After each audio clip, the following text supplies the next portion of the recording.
सुनाओ HDFC bank. अब आपके सामने Q2 के नंबर आ चुके हो। ऑफ कोर्स यहाँ पर काफी टाइम हो चुका है, आपने देख लिया होगा, बट यहाँ पर दो नंबर्स आए, HDFC bank plus Kotak Mahindra bank के। एंड मंडे के दिन बहुत तंगड़ा यहाँ पर जो है ना आपके सामने बवाला कटने वाला है।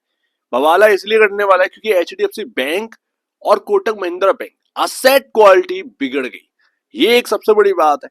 इंटरेस्ट अर्न की बात करें तो टोटल इनकम जो है वो आपकी पहुंच चुकी है ऑलमोस्ट 85,499.64 करोड़ की, जो कि क्वार्टर दर क्वार्टर बेसिस पर 83,701.25 करोड़ से बढ़कर आई है।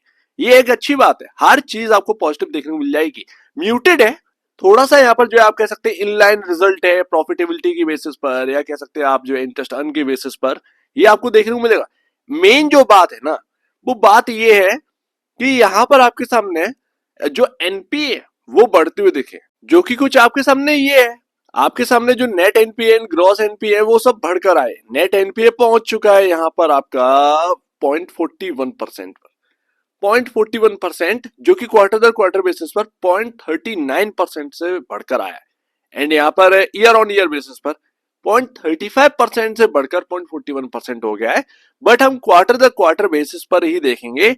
मैं आपको बता दूं बैंकिंग का हाल जो है ना वो काफी खराब है।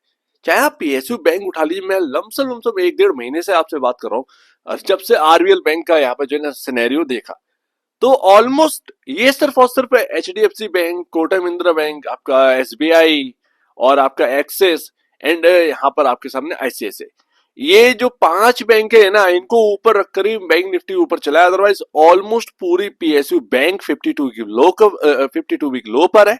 एंड प्राइवेट बैंकिंग में ऑलमोस्ट इन सबको छोड़ दो तो सभी के सभी 52 वीक लो पर है। IDFC first bank, south Indian bank, आप यहाँ पर नाम लीजिए आरबीएल बैंक, बंधन बैंक, सब के सब टूटे हुए हैं बुरी तरीके से। एक अच्छी बात ये हुई है कि डिपॉजिट जो यहाँ पर काफी क्रंच यहाँ पर बताया जा रहा है, वो डिपॉजिट से थोड़ा सा दूर है। हालांकि क्वार्टर क्वार्टर बेसिस पर वो डेटा नहीं है, बट मैं आपको बताऊं कि यहाँ पे जो डिपॉजिट है वो 25,88 करोड़ रुपए का यहाँ पर पहुंच चुका है। अब आप मार्च से कंपेयर करिए, पिछले साल से कंपेयर करने का कोई मतलब ही नहीं है। तो मार्च वाले क्वार्टर से अगर देखेंगे तो 23,79,786.28 करोड़ का है। तो डिपॉजिट में कोई क्रंच नहीं है। सिर्फ और सिर्फ अगर net NPA and gross NPA देखें तो वो बढ़े हैं। क्या मार्केट इस पर जो है रिएक्ट करता हुआ दिखेगा, जबकि कोटक महिंद्रा बैंक और इसका दोनों का नेट एनपीए और ग्रॉस एनपीए बढ़े हैं आज की डेट। अब मोस्टली अगर आप बात करो 89.33 का ईपीएस था, जो कि बढ़कर पहुंच गया होगा यहाँ पर 91 के अराउंड, 91-92 के अराउंड। एंड यहाँ पर जो पी रेशियो है वो ज्यादा से ज्यादा 18 के आसपास होगा, 18.25 18.35 के आसपास, इतना ही यहाँ पर हुआ है, इससे ज्यादा नहीं हुआ।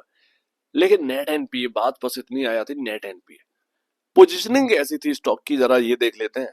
तो ऐसा कोई दिन नहीं है जिस दिन 60% की डिलीवरी क्वांटिटी ना देखी हो, वॉल्यूम में कमी, लेकिन आपके सामने जो देखने को मिलता है वो सिर्फ और सिर्फ buying and strong buying HDFC bank की। अब ये समझ से बाहर है कि एचडीएफसी बैंक में होना क्या है। रियलिटी फैक्ट ये है क्योंकि मेजॉरिटी ऑफ शेयर्स जो है वो 52 वीक लो पर चल रहे बैंकिंग में। अब आपके नंबर खराब आए, क्या आप वाकई में ऊपर रहने लायक है या नहीं है, ये अब मंडे को पता चल जाएगा। मंडे को बवाला कटने वाला है, ये तो क्लियर है।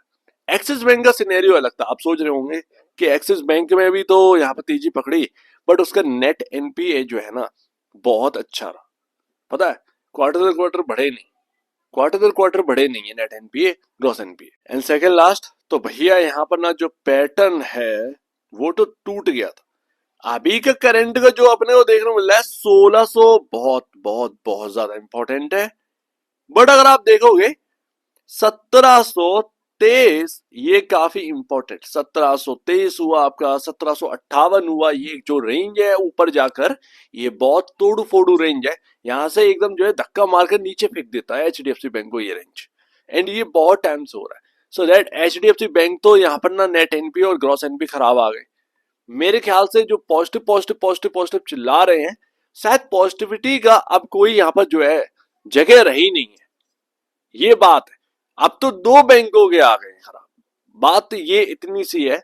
तो जो यहाँ पर ना 52 वीक लो पर ऑलरेडी चल रही थी बैंक्स, वो अब कैसा प्रदर्शन करने वाली हैं Q2 में, ये देखना बड़ा बात है। क्योंकि ये जो है ना वो बिग बैंक्स है, बिग बैंक का ऐसा सिनेरियो रहा है, तो स्मॉल बैंकिंग का कैसा रहने वाला है, ये देखने वाली बात। एंड लास्ट तो भैया ये आपके सामने जो ग्रीन लाइन देखने को मिली, ये है मूविंग एवरेज। अब वो मूविंग एवरेज ना क्या क्या रहा है कि यहाँ पर आपको फ्राइडे दिन बहुत अच्छा सपोर्ट मिला है मूविंग एवरेज से। ये घूमा है अपना 1660, 1640। ये मोस्ट इंपॉर्टेंट लेवल होंगे मंडे को। क्या हम इसके नीचे ओपन हो रहे हैं? मे बी यहाँ पर आपके सामने ओपन हो तो देख सकता है। अगर बहुत ज्यादा गिरावट आई तो कहां था? 1560, 1560। तो ये देखना होगा कि क्या ये 200 डेमा के आसपास जा रहा है। ये आप H D F C bank में देखना होगा कि मंडे तो क्रिटिकल डे है, कहीं ना कहीं मंडे जो है वो क्रिटिकल डे है। Let's see. बट यहाँ पर ना पोजीशनिंग अच्छी थी, तो क्या गिरावट मिलेगी पता नहीं है भैया, क्योंकि एनालिस्ट का एक अलग ही खेल है। यहाँ पर कोटक महिंद्रा बैंक ने तो एनालिस्ट का जो था एक्सपेक्टेशन उससे तो बीट कर ही नहीं पाया। उसमें तो साफ साफ लिख आ रहा था मिसेस एस्टिमेट्स। ठीक है, एचडीएफसी बैंक में अब क्या रहता है पता नहीं, क्योंकि मार्केट में ना एनालिस्ट क्या बोलते हैं आकर, एंड उससे क्या चेंजेस आ जाते हैं, रिजल्ट नेगेटिव है, लेकिन कितनी गिरावट होगी ये देखना बाकी है। बट नंबर्स अच्छे नहीं आ रहे, मेजोरिटी ऑफ शेयर्स जो है वो 52 वीक लो पर चल रहा है। लेट्स सी एचडीएफसी बैंक में क्या होता है। सो उम्मीद है काफी कुछ आपको समझ में आया होगा। एक बार से पहले बेचने से पहले अपने ब्रोकर एडवाइस से जल्द सलाह लीजिए। खुद की स्टडी रहे, उससे बेहतर कुछ भी नहीं। खुद की स्टडी मस्ट है तो आप दीजिए, वो तो धन्यवाद दोस्तों।